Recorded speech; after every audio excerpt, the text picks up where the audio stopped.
할렐루야, 주님의 은혜와 평강이 우리 성도님들에게 가득하길 원합니다. 오늘은 그리스도인에서 제자가 되기까지 5번째 시간인데요.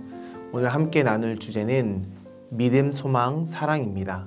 우리가 잘 알고 있는 기독교 가치이자 또 중요한 용어인데요. 오늘 우리가 제자가 되기 위해서 우리가 갖추어야 할 또 여러 가지 개념들 중에서 믿음과 소망과 또 사랑, 이 3가지의 개념을 함께 공부하고자 하는데요. 제가 먼저 기도하고 오늘 강의를 시작하도록 하겠습니다. 기도하겠습니다. 사랑의 주님, 감사합니다. 주님 안에서 또 제자가 되기 위해 또 한 걸음 한 걸음 공부하며 또 말씀 안에서 기도하며 나아가는 우리 성도님들 주님께서 기억하여 주시고, 또 오늘은 믿음과 또 소망과 또 사랑이라는 주제를 가지고 또 함께 말씀을 나누고자 할 때에 주님 깨닫는 지혜를 주시고 집중력을 허락하시고 오늘 배운 것을 우리 삶에서 잘 녹아내려 믿음으로 살아가 또 하나님께 영광 돌리며 우리의 신앙이 더욱더 깊어지는 귀한 시간 되게 하여 주시옵소서. 감사드리며 살아계신 우리 구주 예수님의 이름으로 기도드립니다. 아멘. 오늘도 시작하기에 앞서 우리 중요한 또 관련 구절 말씀 먼저 읽고 오늘 강의를 시작하겠습니다.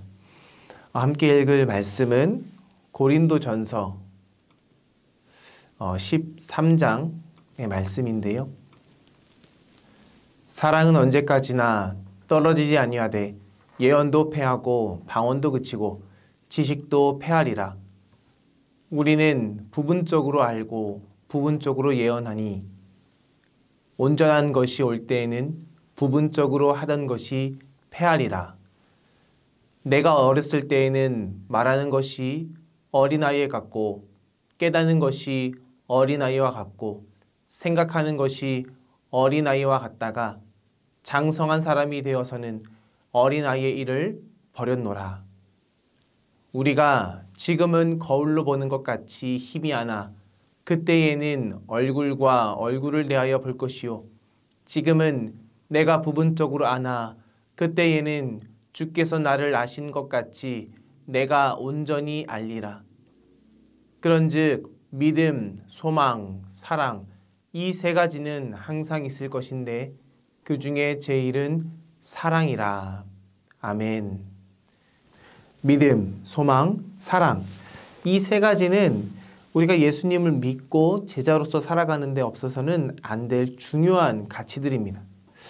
그런데 이 가치들이 우리의 신앙 안에서 어떻게 작용할까요? 또 이 가치들이 우리 안에서 잘 자라나게 하기 위해서 가장 좋은 방법은 무엇이 있을까요? 오늘은 중세 신학자, 특별히 16세기 스페인의 수사였던 십자가의 성 요한의 또 가르침을 살펴보면서 이 문제를 깊이 있게 다루고자 합니다. 당시에 여러 신학자들이 인간의 정신에 대해서 어떠한 방식으로 작용한다라고 말하면서 인간의 정신은 기본적으로 이해하고 또 기억하며 뭔가를 원한다고 말했는데 십자가의 성 요한도 이 기본 방식을 따랐습니다. 그래서 인간의 정신은 지성과 기억과 의지의 상호작용으로 이루어진다라고 말했죠. 십자가의 성 요한은 더 나아가서 만일 지성, 기억, 의지 이것을 믿음과 소망과 사랑 이것과 함께 묶어서 생각한다면 우리가 믿음 안에서 또 소망 안에서 또 사랑 안에서 더 보다 나은 신앙생활을 잘 할 수 있다라는 것을 밝혀냈죠. 그의 말에 의하면 그리스도인의 삶에서 믿음은 지성에서 일어나고 소망은 기억에서 그리고 사랑은 원하는 일에서 일어난다라고 말했습니다. 그래서요, 제자로서 성장한다라는 것은 지성에서 믿음으로, 기억에서 소망으로, 의지에서 사랑으로의 여행을 떠나는 일이다 라고 그는 말했죠. 십자가의 성 요한은 그리스도인이 이렇게 성장하는 과정에서 가장 어려운 일 가운데 하나가 그 길에서 내가 방향 감각을 잃어버렸다라는 것을 내가 아는 것이라고 말했습니다. 세 가지: 이해, 기억, 그리고 내가 원하는 것. 이것을 한번 생각해 볼 때, 내가 뭔가를 이해한다라고 했을 때 그것이 때로는 틀릴 수 있다는 것을 아는 것. 그리고 내가 뭔가를 기억한다라고 했을 때 그 기억이 왜곡될 수 있다는 것을 아는 것. 그리고 내가 원하는 것이 나를 다 기쁘게 해줄 수 있다고 생각했을 때 우리가 원하는 것이 때로는 우리를 공허하게 할 수 있다는 것. 이 세 가지를 아는 것이 참으로 중요하다라고 그는 말한 것이죠. 그러니까 지성과 기억과 의지가 하나님 안에서 다시금 새롭게 세팅되어야 된다라고 그는 말하고 있습니다. 이러한 구조를 가지고 오늘 세 가지를 한번 살펴보려고 하는데요. 첫 번째는 우리가 현대사회 속에서 지성과 기억과 의지와 관련해서 우리의 삶에 우리를 압박하는 문제들, 그리고 우리를 공경에 처하게 하는 것들이 무엇인지 살펴보려고 합니다. 그리고 두 번째로는 우리가 문제 제기하는 그 방식, 그것을 우리가 부정하거나 회피하고자 할 때 우리가 사용하는 방어 기제들이 무엇인지를 한번 살펴보려고 합니다. 마지막으로 우리가 예수님의 제자로서 참으로 온전한 인간됨, 인간성으로 나아가는 그 방향을 되찾고 거기에 참여할 수 있는 방법이 무엇인지도 살펴보려고 합니다. 그래서 먼저는 믿음 그리고 지성에 대해서 함께 한번 이야기해 보려고 하는데요. 먼저 지성이라고 할 때 이 지성은 이해한다라는 의미를 가지고 있습니다. 우리가 사는 오늘날 세상을 보면 우리가 지성이라는 것을 홀대하는 경우가 많은데요. 그래서 사람들이 흔히 이 진리에 대해서 이해한다. 그리고 깨닫길 원한다. 그리고 그 진리가 무엇인지 생각한다. 이 진리라는 것이 과연 존재하는가 한번 따져본다. 이런 것들을 깊이 있게 고려하지 않습니다. 이런 문화 속에서 참으로 지성이라는 것, 이해하기 위한 노력, 이것이 지속될 수 있을까요? 지성이 어떻게 참으로 잘 기능할 수 있을까요? 그런데 우리가 알아야 될 것은 전통적으로 지성이라고 했을 때 이 지성은 우리가 눈에 보이지 않는 하나님과 그리고 나를 연결시킬 수 있는 중요한 고리로 생각했습니다. 그러니까 오늘 말씀을 보면서 묵상을 한다고 했을 때, 큐티를 한다고 했을 때 우리가 이것을 그저 읽고 덮는 것이 아니라 읽고 묵상을 하죠. 말씀을 곱씹죠. 곱씹는다라는 것은 우리의 생각을 이용하는 겁니다. 사용하는 겁니다. 그래서 하나님이 나에게 어떤 말씀을 주는지를 찾는 과정을 계속해서 생각해 나가죠. 이것이 바로 지성인데요. 그렇게 생각하다 보면 결국 어떻게 되죠? 하나님과 나를 연결시켜 줍니다. 하나님의 뜻이 무엇인지 알게 되고 나의 뜻을 접고 하나님의 뜻대로 살아가게 되죠. 이 과정에서 정말로 중요한 것이 바로 지성이라는 겁니다. 그러니까 전통적으로 지성은 하나님과 나를 일치시키는 관계라고 볼 수 있습니다.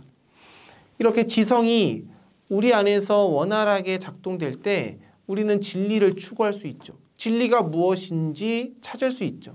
그리고 진리라는 것이 과연 존재하는가라는 그 질문을 통해서 그 진리를 더욱더 깊이 깨달을 수 있습니다. 오늘날에는 우리가 지성과 그 지식을 참으로 기능적인 측면에서만 많이 다루고 있음을 볼 수 있습니다. 예를 들어 보면 사람들이 교육의 목적을 이야기할 때 그 교육의 의미를 찾는데 그들의 지성을 쓰기보다 교육의 목표를 생각하면서 어떻게 하면 더 많은 것을 얻을 수 있을까? 어떻게 하면 이길 수 있을까? 경쟁 우위에 설 수 있을까? 라는 그런 기능적인 측면에서만 지성을 사용한다라는 것입니다. 최근 사회를 사람들은 포스트 모던 사회라고 합니다. 포스트 모던이라는 것이 탈근대 사회라고 말하죠. 이것은 쉽게 말해서 어떤 한 가지 견해가 있을 때 그 견해가 다른 모든 견해와 마찬가지로 옳을 수 있다라고 말하는 것입니다. 그래서 포스트 모던 사회에서는 어떤 한 사람이 말하는 진리가 참으로 옳다라고만 보는 것이 아니라 그 진리가 누군가에게는 폭력적이요 또 다른 억압이 될 수 있다라고 여겨지는 것이 바로 포스트 모던 사회이죠. 그래서 어떤 사람은 우리가 사는 시대를 은유적으로 어두운 밤이라고 표현하고 있습니다. 이와 같이 우리의 지성, 이 지성이 오늘날에 때로는 기능적으로 사용되기도 하고 포스트 모던 사회라는 그 시대의 흐름 속에서 우리가 깨닫는 그 진리 자체가 상대적으로 가치가 없다라고도 보여지는 이러한 현대의 흐름 속에서 우리가 살아간다라는 것입니다. 지성이 기능적인 측면으로만 사용되어지고 또 하나의 진리가 절대적이지 않을 수 있다라고 여기는 그런 포스트 모던적인 사회 속에서 과연 우리는 하나님을 잘 이해할 수 있을까요? 우리의 지성을 가지고 하나님, 그분이 누구이신지를 알아갈 수 있을까요? 이런 상황에서 우리가 뭐라고 말할 수 있는지 한번 생각해 보려고 하는데요. 우리가 고백할 수 있는 것은 우리의 지성 앞에 놓인 그 장벽, 우리가 이것을 온전히 인식해야 된다는 것입니다.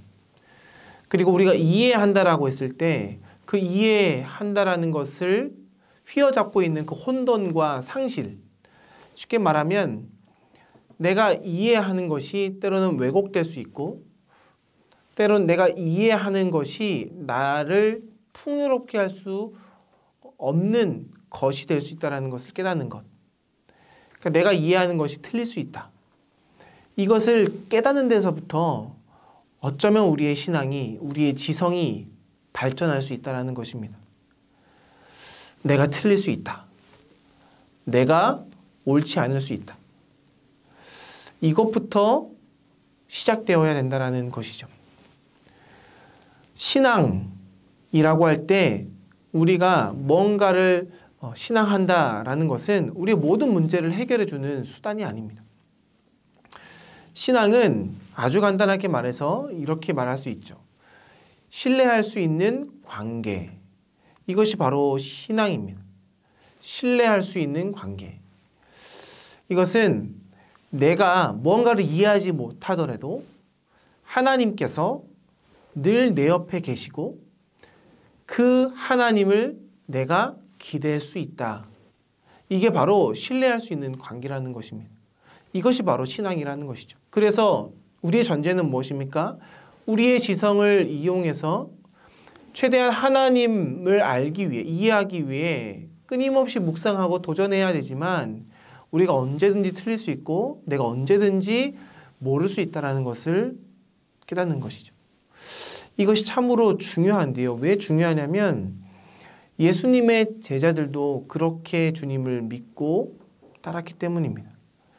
예수님의 제자들, 그들의 삶을 보면 크게 두 가지 모습을 볼 수 있는데요. 한 가지는 마가복음 8장 20절에 주님께서 제자들을 책망하는 장면입니다. 주님 이렇게 말씀하셨죠. 아직도 깨닫지 못하느냐. 예수님의 책망은 제자들의 무지였습니다. 제자들이 주님을 알고자 했으나 주님을 끝내 알지 못하고 우둔해 했던 그 모습을 보면서 제자들을 책망합니다. 하지만 그런 제자들이 끝까지 무지했을까? 그건 또 아니었죠. 요한복음 6장 68절에 보면 베드로가 말합니다. 우리가 누구에게로 가겠습니까? 그가 당당하게 주님에게 말하며 주님을 따르겠다라고 말했듯이 그들은 때로는 무지했지만 때로는 주님을 신뢰하며 기대며 주님 앞에 순종하는 모습으로 나아갔다라는 것입니다. 그들은 때로는 불안정하고 또 때로는 변덕스럽게 또 배반하고 또 망각하기도 했지만 그들은 그 예수님을 때로는 믿고 순종하고 또 따랐다라는 것입니다. 그래서 지성의 상실, 곧 우리가 무엇을 알며 또 어떻게 아는지에 대해 명확하게 인식하지 못하는 우리의 형편은 우리가 다방면에서 내가 누구인지 질문하는 법을 배워가기 어렵게도 하지만은 그러나 우리가 버림받았지 않았다라는 확신만 가지고 있으면 주님이 나와 함께 하고 있다라는 그 확신만 가지고 있다면 우리는 보다 확신에 차서 내가 누구인지를 오히려 알 수 있다라는 것입니다. 그래서 신뢰하는 관계로서의 신앙은 어떤 명제들을 체계화하는 신앙이나 진리를 지배할 수 있는 내 능력에 대한 신뢰로서의 신앙은 아닙니다.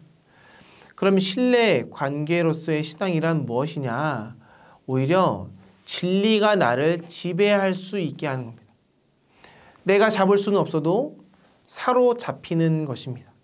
그래서 주님이 나를 인도하시고 그 주님이 나를 버리지 않으셨다라는 그 믿음, 그리고 그것을 이해하고자 노력해 나가는 과정, 이것이 바로 신뢰 관계로서의 신앙이라는 것이죠.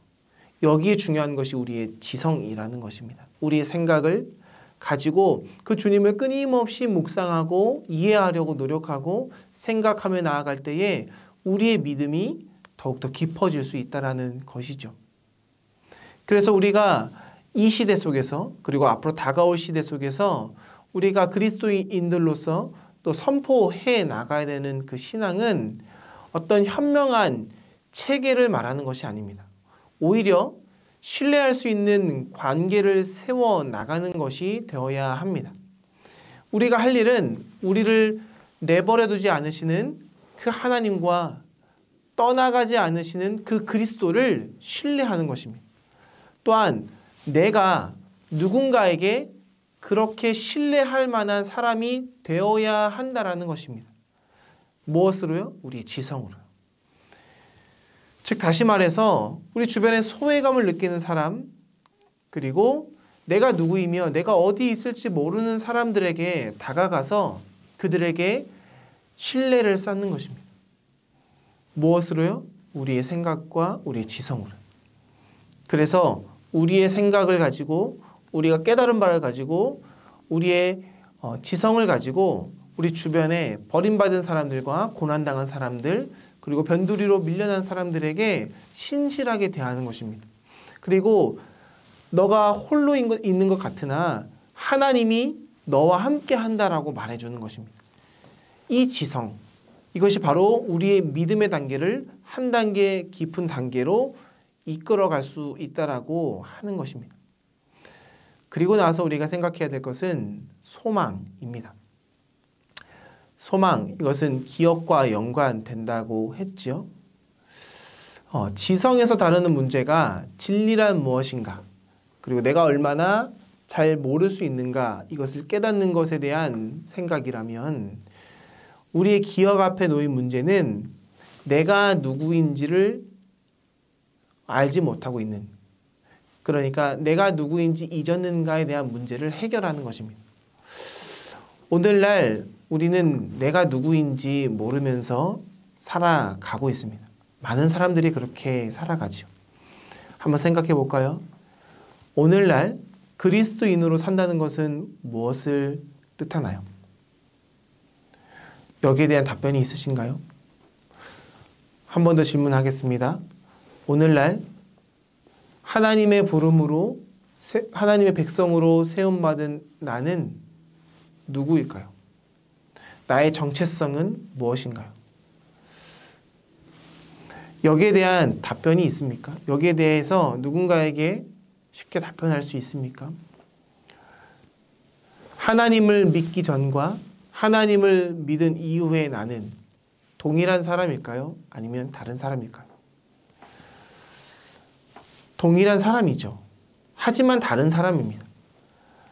이 연속성과 비연속성이 우리 안에 있습니다. 우리는 내가 누구이며 또 우리는 누구인가 라는 그 물음에 답해 줄 수 있는 하나의 이야기가 있어야 합니다. 지성의 경우에도 우리가 진리가 무엇인가 라는 그 질문을 외면했듯이 기억에서도 똑같은 일이 벌어집니다. 교회나 사회 그리고 개인들도 부인합니다.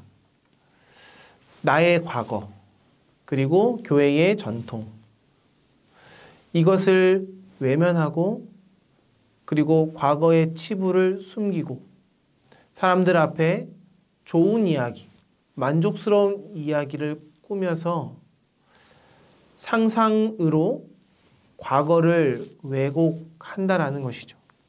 좋은 것만 보이고 그리고 나쁜 것, 아픈 것 이런 것은 철저히 숨기고 있는 모습이 우리의 기억 속에 있다라는 것입니다. 그런데 내가 누구이며 우리는 누구인가라는 물음에 온전한 답을 해주기 위해서는 우리는 긍정과 부정 이 모든 것을 다 포함해서 말해야 됩니다. 내 과거 속에 살아있는 모든 것들을 다 품고 이야기해야 합니다. 그래서 이것을 한마디로 말하면 살아 솟구치는 소망이라고 할 수 있는데요. 우리에게 미래가 있다라는 것, 이 미래는 무엇과 연결되냐면 현재와 연결되고 그 현재는 과거와 연결됩니다. 그래서 우리의 과거와 현재와 미래가 다 연결지어진다라는 것이죠. 내가 누구이냐, 우리가 누구이냐 이것을 말하기 위해서는 그러니까 과거에 대해서 철저하게 솔직해져야 된다는 것입니다. 나의 과거 속에 있는 나의 아픔과 나의 슬픔 이것을 외면하고 왜곡하고 또 숨기는 것이 아니라 아픔도 가져오고 기쁨도 가져와야 된다는 것입니다. 그래야 그 과거가 오늘 나의 현재가 되고 그리고 오늘의 현재가 그 미래의 소망으로 이어질 수 있다는 것입니다.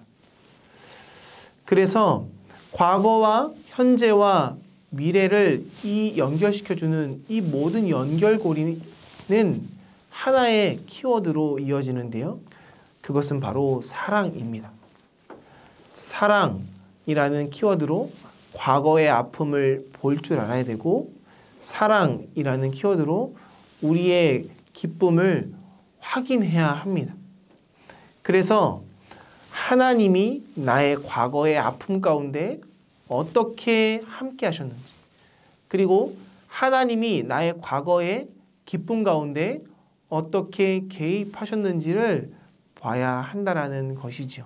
우리가 잘 아는 보네포 목사님은 옥중서신에서 우리에게 탁월한 시를 통해서 자신의 삶을 이렇게 고백해 줬는데요.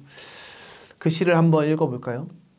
나는 누구인가? 남들은 종종 내게 말하기를 감방에서 나오는 나의 모습이 어찌나 침착하고 쾌활하고 확고한지 마치 성에서 나오는 영주 같다는데. 그는 독일의 위대한 신학자였죠. 그리고 순교자였습니다. 그가 아돌프 히틀러의 암살에 음모에 가담했던 그 일로 옥에 갇혔을 때 바로 이 시를 썼습니다. 이 시를 잘 보면 남들이 자신을 보는 모습이 있죠. 그런데 이 시의 안에는 보네포 자신이 자기 스스로를 아는 내면의 실상이 나옵니다. 남들이 나를 보는 모습, 내가 나를 보는 모습, 이 사이에는 커다란 차이와 괴리가 있었다는 것입니다. 사람들이 보기에는 그가 얼마나 침착하고 어른스럽고 이성적이며 늘 신실하고 기도하고 용기하는 사람으로 보였다는 것이죠. 하지만 보네포 자신 그 마음속에는 자기가 얼마나 나약한지, 얼마나 패배감 속에 있는지, 얼마나 두려움 속에 있는지를 너무나 잘 알았습니다. 그러면 이 두 가지 모습 중에 어떤 모습이 진정으로 보네포의 모습일까요? 그가 말한 답변은 참으로 놀라운데요. 그는 이렇게 말합니다. 나로서는 알 수 없습니다. 하나님께서 답하셔야 합니다. 내 진정 용기가 있는지, 겁쟁이인지, 자신감이 넘치는지, 두려움에 떠는지, 아니면 둘 다인지 내가 판단할 일이 아닙니다. 내가 누구인지는 하나님 손안에 놓여 있습니다. 라고 말합니다. 그는 관계 속에서의 소망, 하나님과의 관계 속에서 그 과거를 살펴보며 과거 안에 나의 연약한 모습, 나의 자신감 넘치는 그 용기 넘치는 모습, 이 두 가지 모습이 있음을 인정하고 그 선택, 내가 누구인지를 아는 그 선택 또한 하나님께 맡기고 있다는 것입니다. 이것이 바로 관계 속의 소망입니다. 관계 속의 소망은 내가 보거나 아는 것만이 나라고 여기는 억측을 훌쩍 뛰어넘게 해줍니다. 관계 속의 소망은 하나님께서 보시기에 우리가 좋든 나쁘든 자신이 아는 모습 그 이상이라는 사실을 말해줍니다. 관계 속의 소망은 보이지 않는 것을 바라보고 사람의 마음속까지 아시는 까닭에 사람의 행동에 대해 어느 누구의 증언도 필요하지 않는 그 분을 바라보라고 말하고 있는 것이죠. 그래서 소망은 단지 미래에 대한 확신으로 끝나지 않습니다. 소망이란 과거와 현재와 미래가 하나의 관계 속에서 연결되어 있고 그 결과 하늘에 계신 우리의 증인, 곧 우리를 버리지 않으시는 그 하나님으로 말미암아 우리의 기억의 혼란을 극복할 수 있게 해주는 확신이 바로 소망입니다. 바로 여기에서 우리는 신앙생활 안에서 인내라는 가치가 필요함을 알 수 있습니다. 마지막으로 사랑인데요. 이 사랑은 곧 의지입니다. 우리가 의지에 대해서 뭐라고 말할 수 있을까요? 자유의지가 생각이 나죠. 그 자유의지는 선택이라는 말로 또 우리가 사용하기도 하는데요. 그런데 안타깝게도 우리가 선택이라고 말할 때 그 말의 의미를 마치 마트의 진열대 앞에서 우리가 무언가를 선택하다라고 할 때의 선택으로만 생각한다라는 것입니다. 진열대 앞에 많은 물건들이 쌓여 있죠.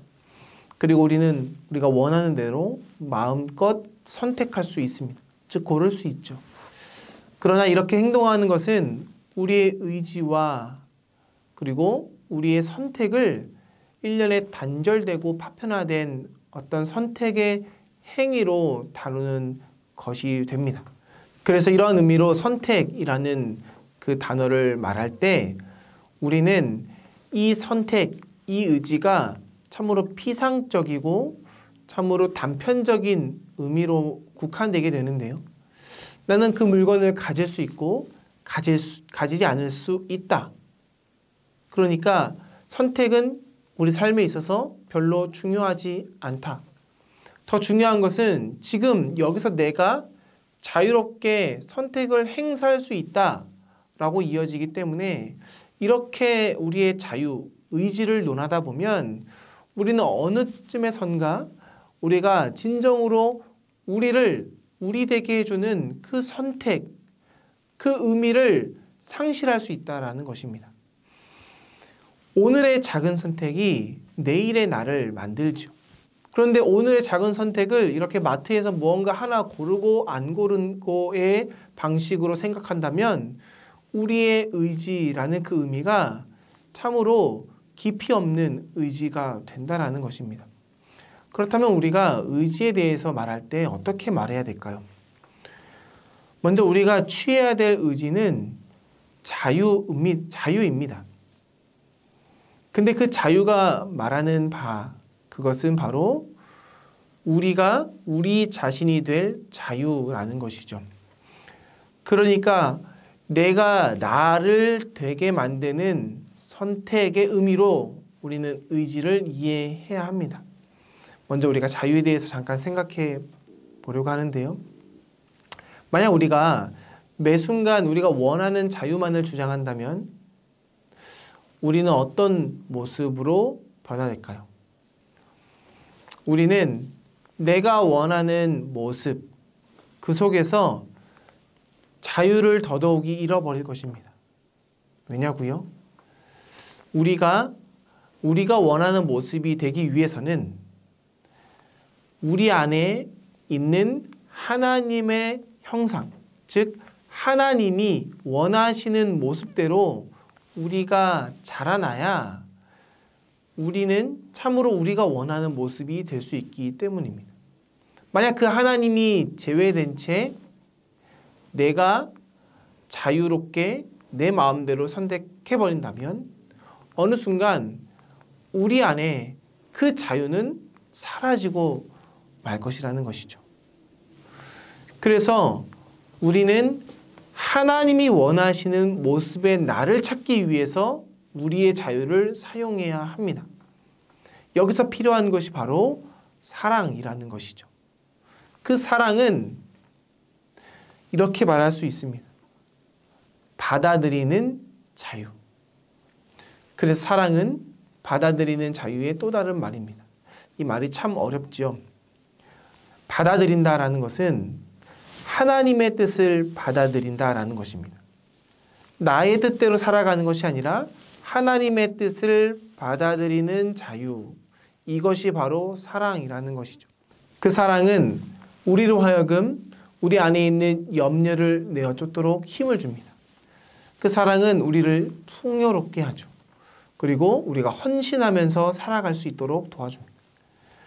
그래서 그 사랑으로 인해서 우리가 자유를 행할 때 그 사랑은 선을 행하는 자유로 이어집니다.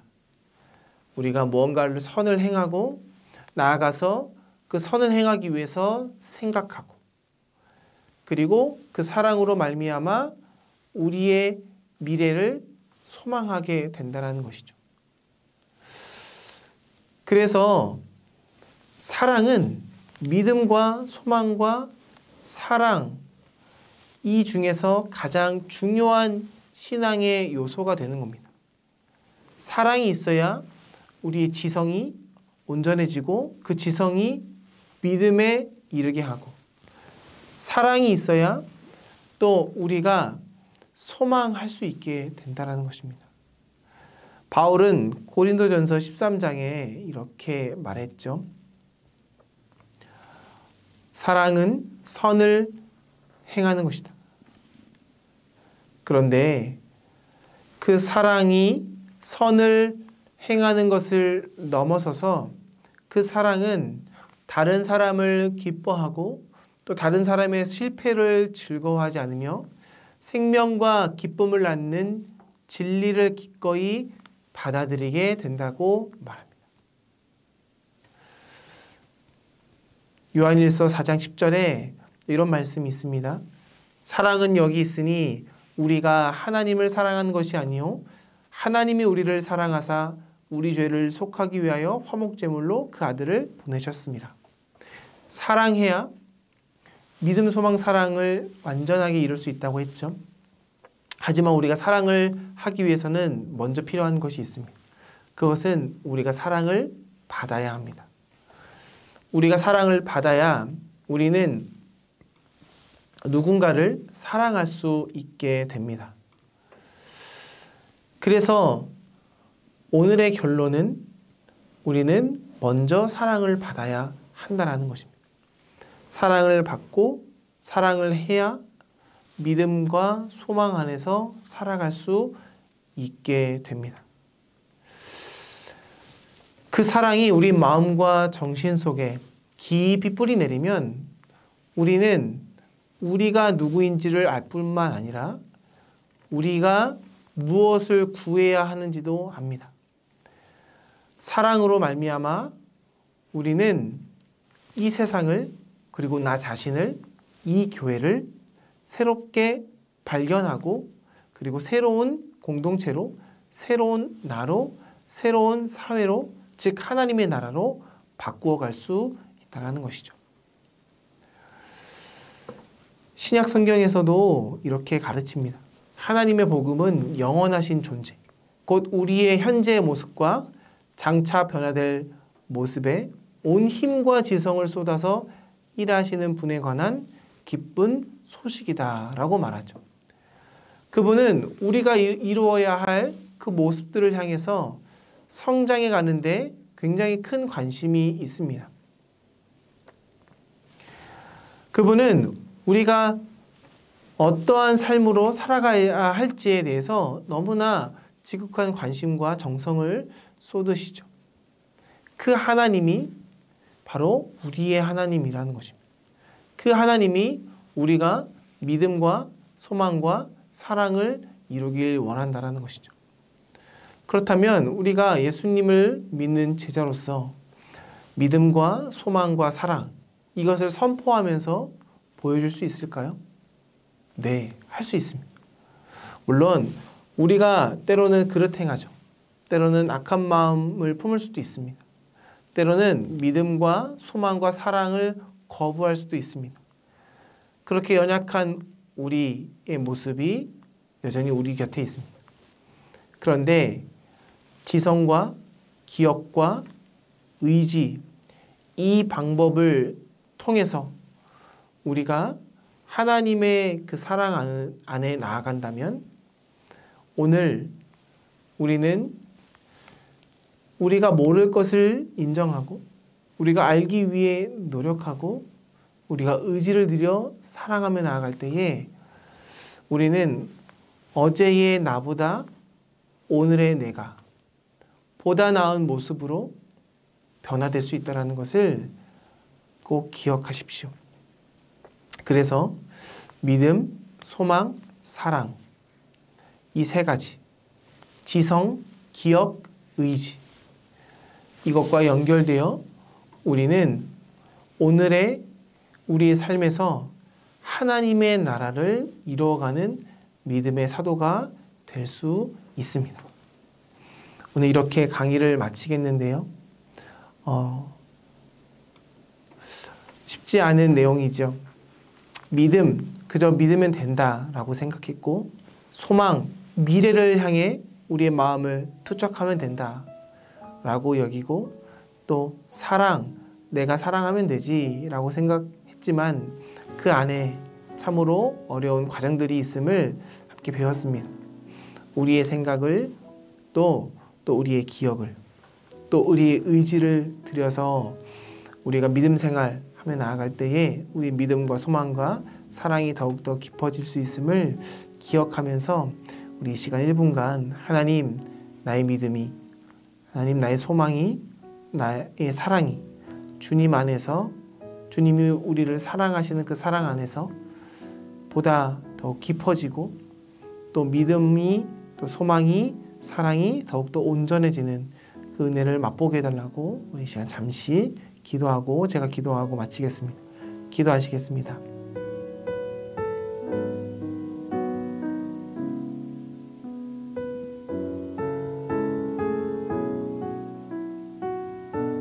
기도하겠습니다. 사랑해 주님 감사합니다. 오늘도 그리스도인에서 제자가 되기까지 또 5강을 잘 마칠 수 있도록 인도하심에 감사합니다. 믿음과 소망과 사랑이 우리 믿음 안에서 또 소망 안에서 또 사랑 안에서 어떻게 깊어지고 또 발전해 나갈 수 있는지 가르쳐 주심에 감사드립니다. 하나님 우리의 지성이 하나님 또 우리의 기억이 또 우리의 의지가 또 주님의 사랑 안에서 온전히 하나님의 그 사랑, 하나님의 소망, 또 하나님의 믿음을 깨달아 알길 원합니다. 우리가 우둔하여서 또 방향을 잃을 수도 있지만 오늘 말씀을 기억하며 나의 연약함을 고백하고 하나님의 사랑을 받음으로 믿음과 소망과 사랑이 온전해질 수 있음을 깨달아 알게 하여 주시옵소서. 그리하여서 하나님의 사랑을 우리 이웃에게도 또 이 교회도 또 우리 가정에도 온전히 이루며 나가는 믿음의 자녀가 될 수 있도록 인도하여 주시옵소서. 예수님의 이름으로 기도드립니다. 아멘. 감사합니다. 오늘도 함께해 주셔서 감사하고 한 주 동안 또 믿음 안에서 승리하시고 또 우리 다음 주에 건강한 모습으로 다시 뵙도록 하겠습니다. 감사합니다.